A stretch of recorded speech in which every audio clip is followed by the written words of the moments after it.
নমস্কার বন্ধুরা, আজকে আমরা আলোচনা করব বর্ধমান ইউনিভার্সিটির কমন ল এন্ট্রান্স টেস্ট নিয়ে।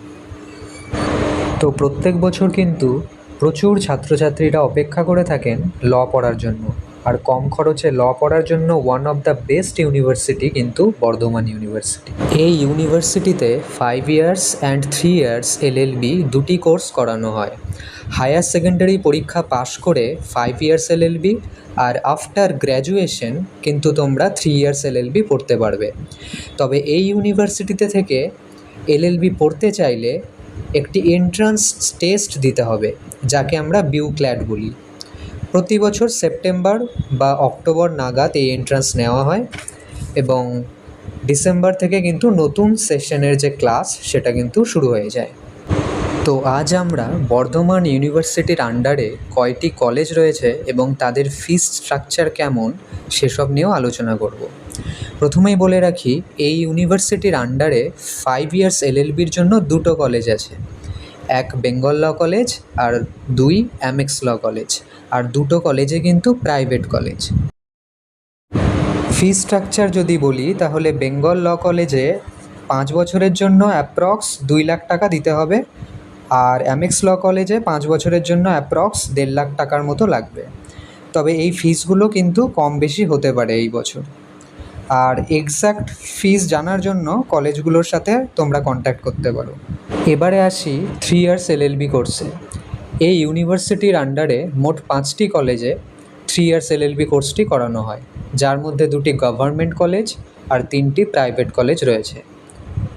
তো প্রথম গভর্নমেন্ট কলেজটি হলো ডিপার্টমেন্ট অফ ল, যেটা কিনা গোলাপবাগ ক্যাম্পাসে অবস্থিত।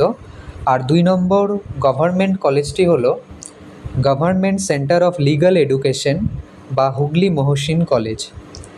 বর্ধমান ইউনিভার্সিটির মেইন ক্যাম্পাস থেকে 3 ইয়ার্স এলএলবি কোর্স করতে 3 বছরে প্রায় খরচ হবে 10,000 টাকার মতো, আর হুগলি মহসিন কলেজে 3 বছরে খরচ লাগবে প্রায় 4,500 টাকার মতো। 3টি প্রাইভেট কলেজগুলোর মধ্যে বেঙ্গল ল কলেজের 3 বছরের ফিস অ্যাপ্রক্স 1,42,000 টাকা, জর্জ স্কুল অফ ল এর ফিস প্রায় 1,42,000 টাকা, আর অ্যামেক্স ল কলেজের ফিস 3 বছরে প্রায় 1,38,000 টাকা। তবে এই বছর ফিসগুলো কম বেশি হতে পারে। ফিস স্ট্রাকচারের পরে এবার আলোচনা করব সিট ক্যাপাসিটি নিয়ে, অর্থাৎ কোন কলেজগুলোতে কয়টি করে সিট রয়েছে। প্রথমেই মেইন ক্যাম্পাস অর্থাৎ ডিপার্টমেন্ট অফ ল বর্ধমান ইউনিভার্সিটির কথায় আসি। এটি কিন্তু সম্পূর্ণভাবে গভর্নমেন্ট ফান্ডেড, আর এই ডিপার্টমেন্টে কিন্তু 60টা সিট রয়েছে।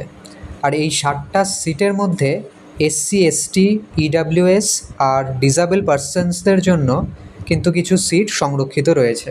দ্বিতীয় সরকারি college government centre of legal education অর্থাৎ হুগলি মহসিন কলেজে মোট 120টি সিট রয়েছে, যার মধ্যে এসসি এসটি ইডাব্লিউএস এবং ডিসেবল পার্সনসদের জন্য নির্দিষ্ট কিছু সিট সংরক্ষিত আছে। প্রাইভেট কলেজগুলোর মধ্যে বেঙ্গল ল কলেজে 60টা সিট, জর্জ স্কুল অফ লতে 120টি সিট, আর অ্যামেক্স ল কলেজে 120টি সিট রয়েছে। তবে প্রাইভেট কলেজগুলোতে ইডাব্লিউএস ছাড়া অন্য কোনো ক্যান্ডিডেটসদের জন্য কিন্তু সিট সংরক্ষিত নেই। এবারে আসি এলিজিবিলিটি ক্রাইটেরিয়াতে, অর্থাৎ যে ন্যূনতম কোয়ালিফিকেশন ছাড়া তোমরা এই এন্ট্রান্স টেস্টে বসতে পারবে না। আনরিজার্ভড অর্থাৎ জেনারেল ক্যাটাগরিতে ছাত্রছাত্রীদের জন্য যে কোনো স্ট্রিম থেকে সায়েন্স, আর্টস বা কমার্স অ্যাটলিস্ট 45% মার্কস নিয়ে গ্র্যাজুয়েট হতে হবে। এক্ষেত্রে এসসি এসটি ক্যান্ডিডেটসদের জন্য 5% মার্কসের রিল্যাক্সেশন রয়েছে। বয়সের কোনো ঊর্ধ্বসীমা নেই, তবে কেউ যদি গ্র্যাজুয়েশনে 45% মার্কস সিকিওর না করে থাকে এবং পোস্ট গ্র্যাজুয়েশনে 45% বা তার বেশি মার্কস পেয়ে থাকে, তাহলে তারাও আবেদন করতে পারবে। এবারে আলোচনা করব এক্সাম প্যাটার্ন নিয়ে।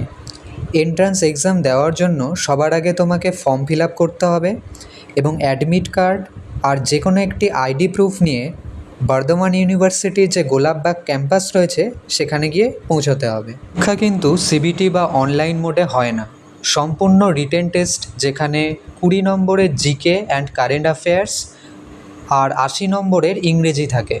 অর্থাৎ বুঝতেই পারছো যে ইংরেজির ওপর কিন্তু বেশি গুরুত্ব দেওয়া হয়। শুধুমাত্র জিকে পেপারের ওপর নির্ভর করে তুমি কিন্তু ভালো র্যাঙ্ক করতে পারবে না। তাই তোমরা যদি চাও এই এক্সামের সিলেবাসের ওপর একটা ডিটেলস ভিডিও নিয়ে আসি, তাহলে কমেন্ট করে জানাও। পাশাপাশি ভিডিওটি লাইক করে চ্যানেলটি সাবস্ক্রাইব করে রাখো, যাতে বিইউ ক্ল্যাট সংক্রান্ত যাবতীয় তথ্য আপডেটসগুলো তোমরা পেতে পারো। জয় হিন্দ।